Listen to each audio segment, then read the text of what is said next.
Existe una línea muy tenue entre lo que hace que un artista nazca y lo que impide que ese mismo artista crezca, porque algunos grupos sirven como trampolín, ganas fama, sigues adelante y escribes una nueva historia, pero existen otros que dejan una marca tan profunda que por más éxito que tengas después, el mundo sigue viéndote a través de ese primer capítulo. Te das la vuelta y ves el cuerpo sexy.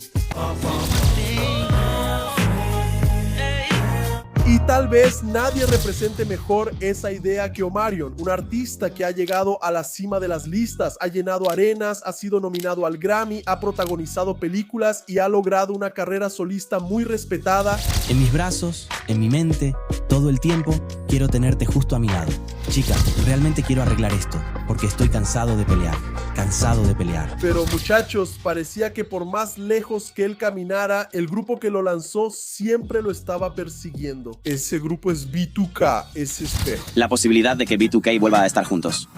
Honestamente, Sway, y realmente no lo veo sucediendo. Y la única razón es porque es... Eso es lo que vamos a discutir en este video de hoy, que es un análisis muy profundo sobre la carrera de Omarion. Pero antes de decir cualquier cosa, hola gente de acción en el área. Ojo, si no estás suscrito a este canal, hermano, hermana, mira, ahora suscríbete, deja tu like, activa las notificaciones para que cuando yo lance un video increíble como este, seas el primero en enterarte. Y ustedes ya saben que el papá también lanzó la mentoría. Este es el último video en el que voy a hablar de la mentoría, porque ahora voy a tener que cerrar las inscripciones aquí para la gente porque ya se llenó. Entonces, si quieres asegurar tu lugar, ve al enlace que está aquí en la descripción de este video o en el primer comentario fijado aquí abajo, que vas a terminar hablándome por WhatsApp y yo te voy a explicar todo eso personalmente, ¿vale?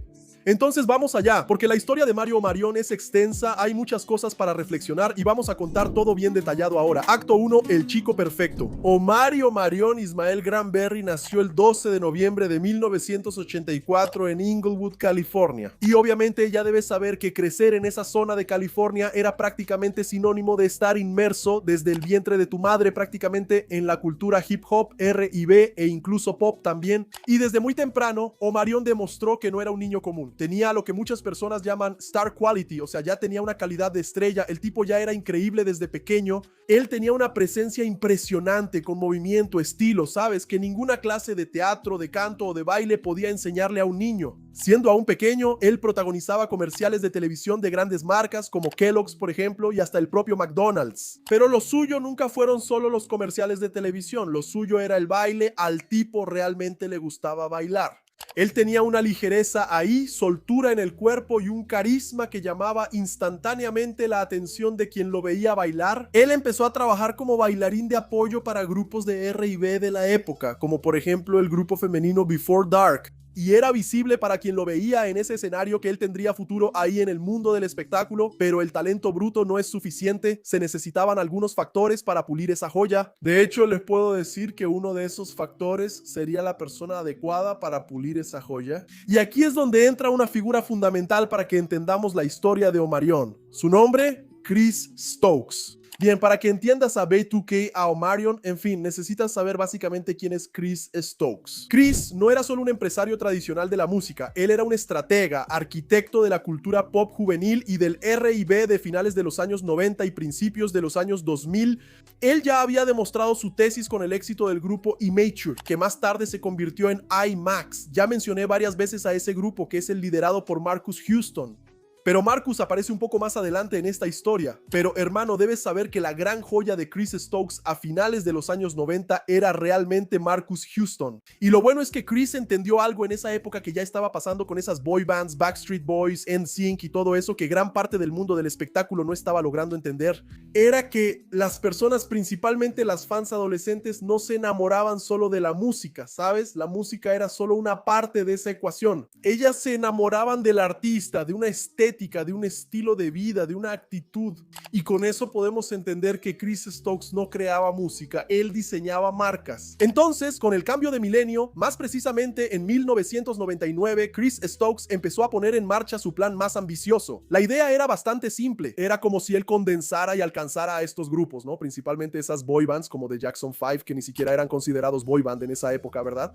Pero sí, ese era el concepto. New Edition, el propio NSYNC, los Backstreet Boys, él quería hacer una versión propia de ese tipo de grupo, ¿sabes? Solo que esa versión que él quería hacer tenía que traducir muy bien lo que las calles de Los Ángeles estaban contando en esa época. Sería una especie de grupo de R&B con varios chicos negros atractivos cantando y bailando, señalando a la cámara, levantándose la camisa, una boy band con la estética del hip hop, usando ropa holgada, trenzas, bandanas, pero con coreografías milimétricamente ensayadas y armonías vocales listas para la radio. Y así nacía B2K, también conocido como Boys of the New Millennium, o sea, chicos del nuevo milenio. Y para formar este grupo, Chris Stokes seleccionó a los chicos cuidadosamente. Llamó a Drew Frederick, que era Lil Fizzy, y él entró como rapero con cara de chico rebelde. Mario Tronton, que era Rice B, quien trajo la energía y el papel de agitador al grupo. Jarrell Houston, Jade Boog, que era la pieza de equilibrio de ese grupo. Pero para que ese elemento funcionara al 100%, faltaba ese tipo, el líder, ¿sabes? El tipo que tenía ese toque de capitán de equipo de fútbol, pero que al mismo tiempo tuviera una voz completamente impecable y no menos importante, también supiera bailar muy bien. Y ya debes estar entendiendo de lo que estoy hablando, que tuvo que llamar a Omari para que pudiera formar parte de este grupo.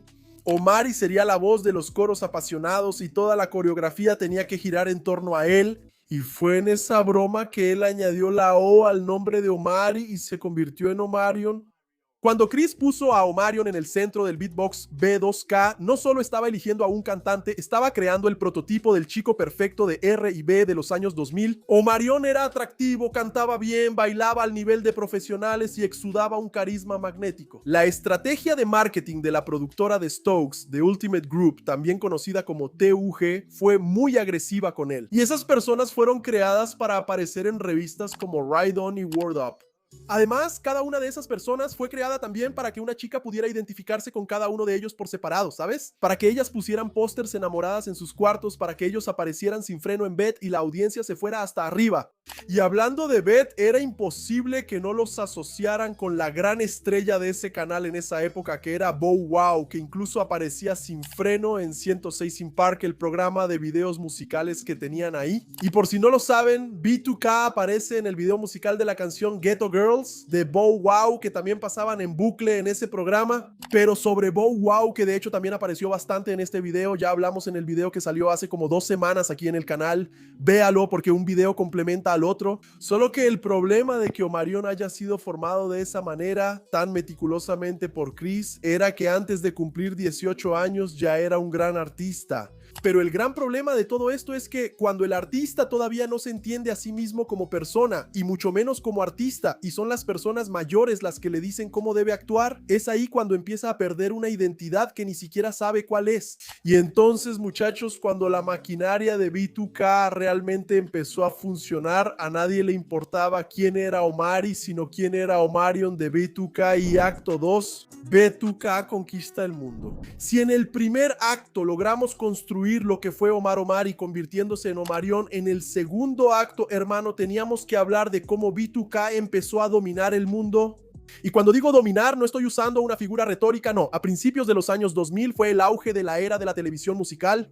Cuando B2K pisaba el estudio de Bet, tenían que montar esquemas de seguridad dignos de un jefe de estado. Los gritos afuera de los estudios del canal de televisión más relevante para la cultura pop negra joven estadounidense en esa época eran tan ensordecedores, los gritos, el ruido, la locura, era una cosa de locos, que cuando iban ahí a dar entrevistas, nadie escuchaba nada. Eso se maximizó muchísimo cuando lanzaron el sencillo Uhu de su álbum homónimo B2K. Ese álbum, por cierto, también trajo otra canción legendaria, God's Tabi.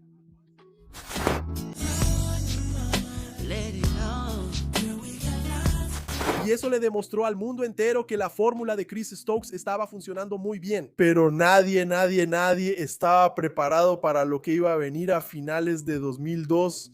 Fue en ese momento cuando B2K dejó de ser solo un momento, una fiebre adolescente para sentarse en la mesa junto a los gigantes. Y eso fue cuando el segundo álbum de estudio de los chicos llegó a las tiendas con el nombre más preciso posible, Pandemonium. Y nada marcó ese cambio con tanta fuerza como el sencillo de estreno de ese álbum, que seguramente conoces muy bien como Boom Boom Boom Yeah.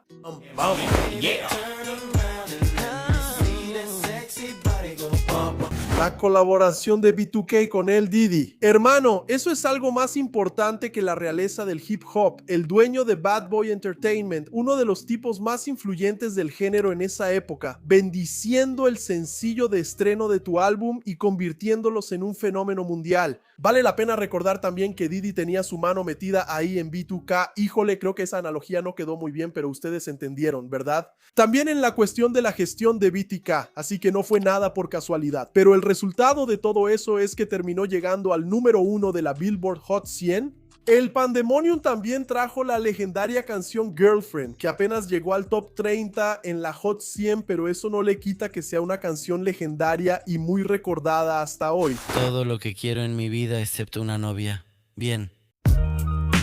Pero lo importante que debemos saber aquí es que al final de 2002 BTK ya no era el artista invitado para abrir shows ni quien pagaba para poder aparecer. Ahora ellos eran literalmente los dueños de la fiesta. ¿Pero ¿y Omarion? Bueno, en ese momento el cantante pensaba que estaba construyendo una carrera, cuando en realidad solo era una pieza que estaba ayudando a construir una marca que lo perseguiría durante los próximos 20 años. Esa explosión de éxitos dio origen a la legendaria Scream. Que bueno, si viviste la era dorada de los años 2000, primero que nada, eras afortunado. Yo era un chamaco. Yo no me acuerdo de casi nada de eso, solo al ver esas cosas ya un poco más grande. Pero hermano, por lo que veía en las imágenes y escenas de esa época de la Scream Tour, eran unas giras muy bien hechas, muy bien elaboradas y que atraían multitudes. O sea, si te pones a pensar en BTK y Bow Wow llenando estadios, era el equivalente a una Beatlemanía negra de los años 2000. Solo regresando rapidito aquí, amigos, en 2002 ellos lanzaron el álbum de remixes llamado The Remix Ball 1, pero fue la parte 2 de esa compilación de remixes de Remix Ball 2 la que hizo mucha historia, principalmente aquí en Brasil, vamos a ser sinceros. Eso porque en ese álbum estaba el remix de la canción Girlfriend, que tenía a Ron G y a R. Kelly como invitados junto con BTK, y esa canción sonó muchísimo aquí en Brasil, sobre todo porque formó parte de la banda sonora de Malhação, si no me equivoco, de 2004, aquella de La Vagabanda. Y era prácticamente imposible que no vieras el final de Malhação, una transición de escena sonando ese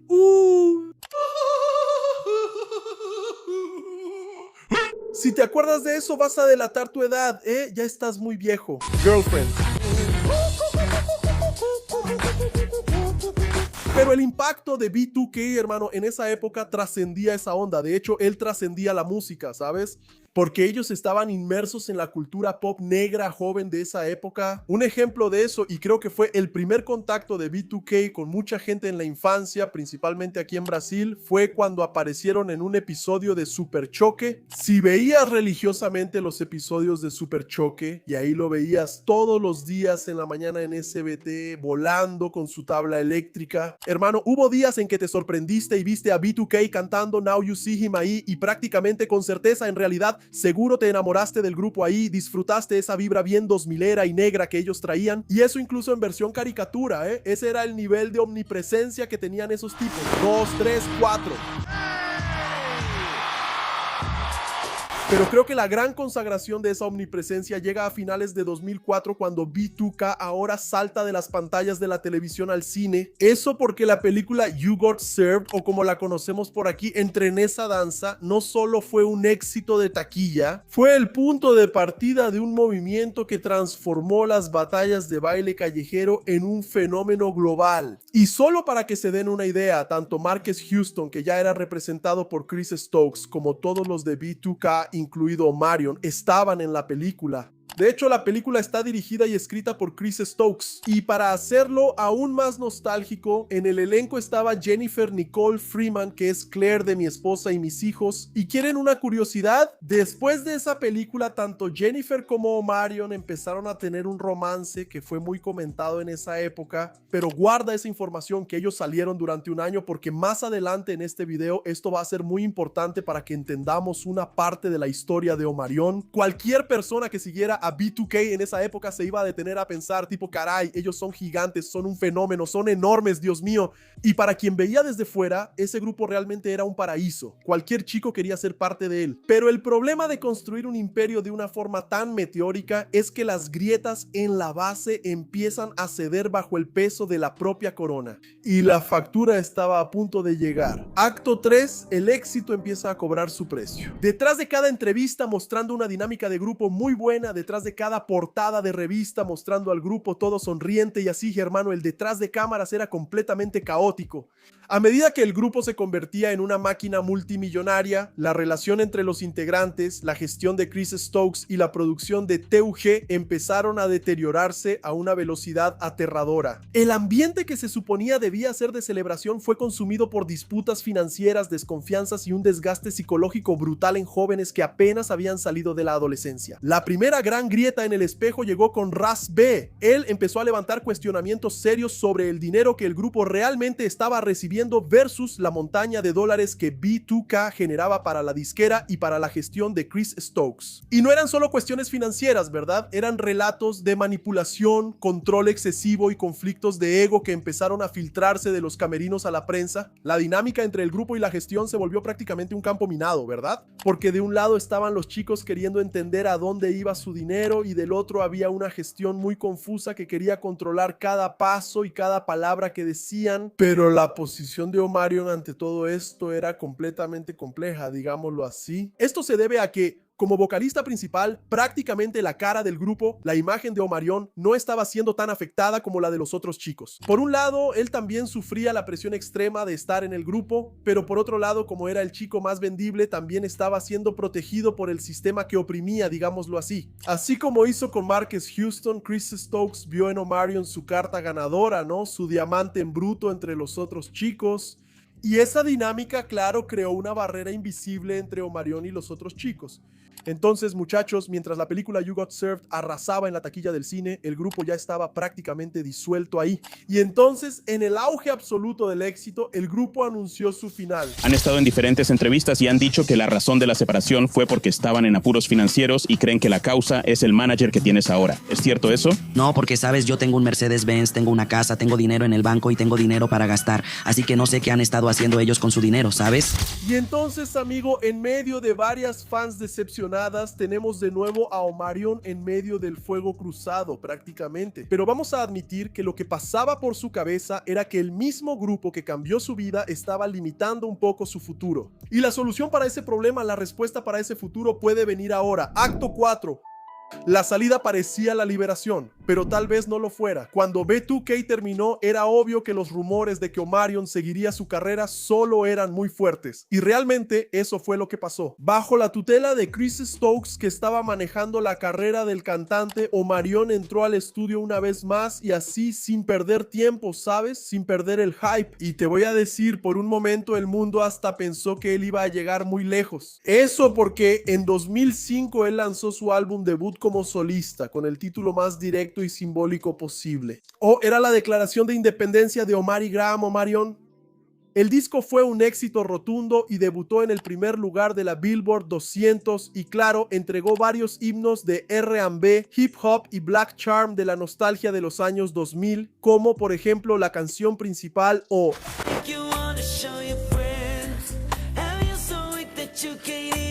y la canción Touch.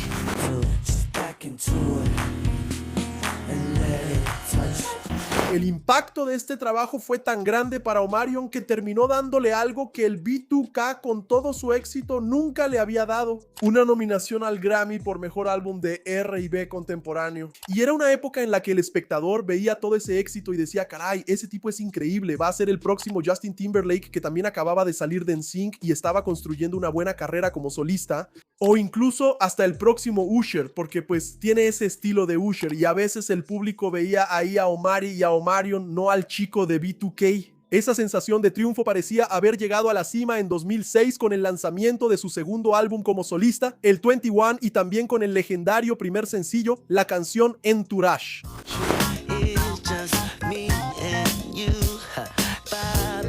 Pero nada se acercaría a su mayor éxito de esa época, ¿verdad? Que fue la canción Icebox.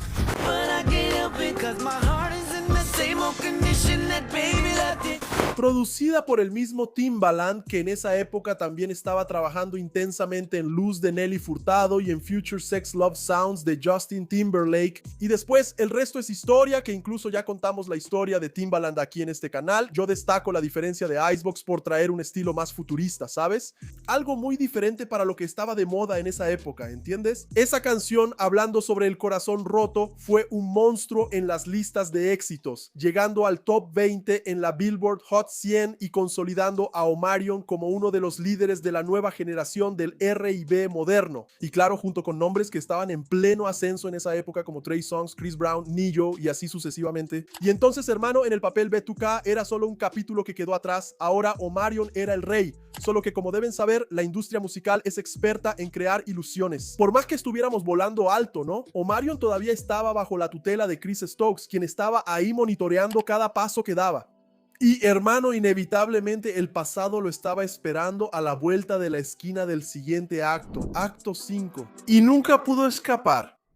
Y es aquí, hermano, donde la historia de Omarion deja de ser un capítulo que podría tener futuro en la historia del R&B y del pop de la nostalgia, para convertirse casi en una tragedia de carrera moderna en la música, vamos a decirlo así. Queriendo un poco más de independencia en su carrera como artista, uno de los primeros pasos que dio Omarion fue recalibrar el rumbo forjando una alianza a largo plazo, es decir, con Bow Wow. Ellos ya habían hecho mucho ruido con la canción Let Me Hold You de Bow Wow de su álbum Wanted, que salió en 2005, probando que la química entre los dos todavía podía dar buenos frutos, pero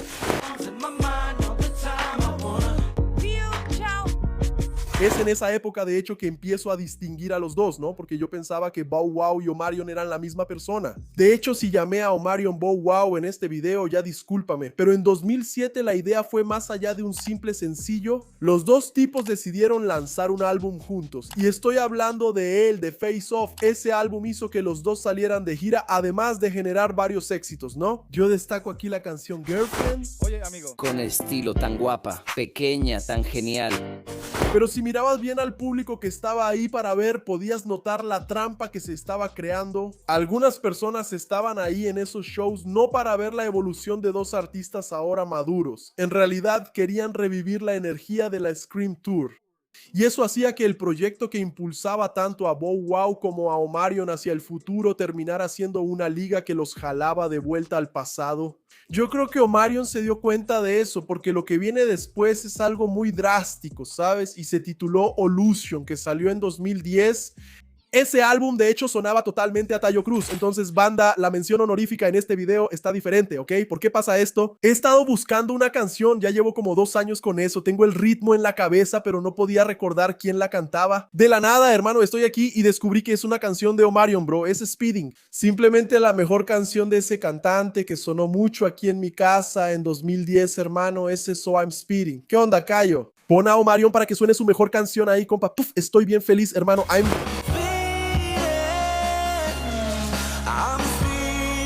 También vino con una serie de otras decisiones que él tomó, ¿no? En esa era de Illusion, como por ejemplo firmar con la disquera Cash Money Records. Juntarse con nombres como Lil Wayne y Birdman iba a traerle una nueva imagen a Omarion, ¿no? Porque iba a tener una vibra más urbana, más de hip hop, más drástica, así, más rústica, que era completamente diferente al niño bonito de la Boys Boy Band. Más tarde, él migró a Maybach Music Group de Ricky Ross, donde logró el gran éxito Supposed to Be en 2014, su colaboración con Chris Brown y Jenny Aiko. El éxito probó que Omarion todavía tenía energía para las listas de éxitos, pero para algunos críticos, ¿verdad? Su estilo seguía congelado en el tiempo. Y fue ahí cuando la vida personal de Omarion, que siempre fue, en la medida de lo posible, un tipo reservado, empezó a recibir más atención que su propio trabajo. Eso porque el cantante entró al elenco del reality show Love, Hip Hop, Hollywood, junto a su entonces novia April Jones, con quien incluso tuvo 2 hijos. La exposición parecía una estrategia perfecta para mantener el nombre de Omarion vigente dentro de la cultura del hip hop, pero creo que ese tiro le salió un poco por la culata. Eso porque el reality show hizo que el nombre de April fuera mucho más popular de lo que ya era. Entonces, cuando ella termina la relación con Omarion, empieza a salir con Lil Fizz, sí, el ex compañero de B2K de Omarion. Pero no es la primera vez que Lil Fizz sale con una exnovia de Omarion, porque recuerdas que hablé de Jennifer Freeman, la Claire de Mi Esposa y Mis Hijos. En cuanto Omarion terminó la relación con la hija de Michael Kyle, Lil Fizz fue y también salió con ella por bastante tiempo. Era como un bucle del pasado que Omarion vivía, hermano. Por más que él quisiera alejarse de B2K o cualquier cosa relacionada con el grupo, siempre iban a estar detrás de él. Cuando April y Lil Fizz más o menos confirmaron el noviazgo, internet explotó. Era puro meme, la gente llamando chapulín a otro y todo era burla hacia Omarion. Hasta hubo una entrevista que se hizo muy famosa de Omarion para Vlad TV, ¿sabes? En la que él dice que cuando le preguntan sobre eso, él responde que todavía no tiene una opinión formada. Eso hizo que el cantante tuviera fama de ser un tipo zen, tranquilo, imperturbable, nada me perturba. Un año después, April y Lil Fizz terminaron su relación y la gente seguía molestando a Omarion para que diera declaraciones sobre eso. Incluso cuando intentó canalizar el interés del público hacia lo profesional a través de los escenarios, el destino irónicamente lo jalaba de vuelta. En 2019, el anuncio de la Millennium Tour reunió a B2K en el mismo escenario por primera vez en 15 años. La gira fue un monstruo comercial, recaudando millones y llenando arenas por todo Estados Unidos, pero tras bambalinas, como era de esperarse, era puro caos. Ras B abandonaba el escenario a mitad del show y se iba a internet a hablar mal de todos, recordando cosas del pasado que Chris Stokes le debía y toda esa conversación. Años más tarde, el lanzamiento del documental Omega sacó a la luz los episodios más oscuros de la era de B2K, y por más que Omarion fuera ese tipo estoico, y con cada año que pasaba él era aún más estoico, no había manera de que no tuviera que hablar sobre B2K, aunque ahora ya tenga casi 40 años. Pero ahí es cuando empiezo a pensar, amigos, cuando las sombras del pasado empiezan a tocar mucho la puerta de un artista, tal vez hasta sea mejor que él reconsidere su camino. Acto 6. El abrazo a lo inevitable. Hoy, después de más de 2 décadas de carrera, Omarion Granberry parece finalmente haber alcanzado un lugar de paz, o al menos de aceptación. No ha dejado de crear. Omarion sigue produciendo y lanzando proyectos en solitario, como su álbum All O2, una secuela directa de su clásico debut que explora su viaje de madurez, espiritualidad y autoconocimiento. Paralelamente a eso, él se reinventó en las redes sociales, ¿verdad? Como autor y defensor de la salud mental y la paz espiritual. Casi unbothered, imperturbable de verdad. O sea, el hombre que no deja que el caos externo perturbe su interior. Yo quisiera ser así. Pero si quieres entender la victoria definitiva de esta tesis, basta con ver lo que pasa cuando las luces del escenario vuelven a encenderse. Eso es porque en esta década de 2020, el tema de la nostalgia, especialmente de los años 2000, se volvió muy fuerte. Y como ustedes ven aquí en el canal, varios raperos y otros artistas se sumergieron en eso y siguen surfeando esa ola hasta hoy. Entonces, si eso era algo que le dificultaba a Omarion allá en los años 2000, aquí en la década de 2020 el escenario es diferente. La demanda del público y la fuerza de esa marca histórica reunieron de nuevo a Omarion, Lil Fizz, Ras B y J-Boog para nuevos capítulos en los escenarios con la mega producción de la Boys for Life Tour. Nuevamente al lado de Bow Wow y de una legión de fans que se niega a dejar que los años 2000 mueran, Omarion ya admitió públicamente que aunque los chicos estén juntos de nuevo para esta gira, la relación entre ellos nunca volverá a ser la misma. ¿Cuál es tu relación ahora con B2K? Realmente no tenemos una relación. Boog sí fue a uno de mis shows y platicamos un rato. Pero lo que importa ahora es que todos ellos están libres de las ataduras de Chris Stokes de Talk, y ahora todo el mundo puede entender que el Beatle B2K no pertenece a la disquera, no pertenece a nadie. El Beatle B2K pertenece a la cultura, y con eso concluimos que Omarion logró casi todo lo que un artista sueña con conquistar. Él salió de una de las boy bands más grandes de su generación, demostró que tenía talento para brillar solo, lanzó discos exitosos, tuvo hits, ganó respeto en la industria y construyó una carrera que muchos darían todo por tener. Pero algunas marcas nunca desaparecen. El Beatle B2K fue el grupo que presentó a Omarion al mundo y irónicamente fue la sombra que lo acompañó a todos los lugares a los que intentó llegar. Durante años, él luchó para demostrar que era más grande que ese primer capítulo. Hoy parece que ha entendido que algunas sombras no existen para ser vencidas. Existen para recordarte de dónde vienes. Y tal vez esa haya sido la mayor victoria de Omarion, nunca haber escapado de B2K.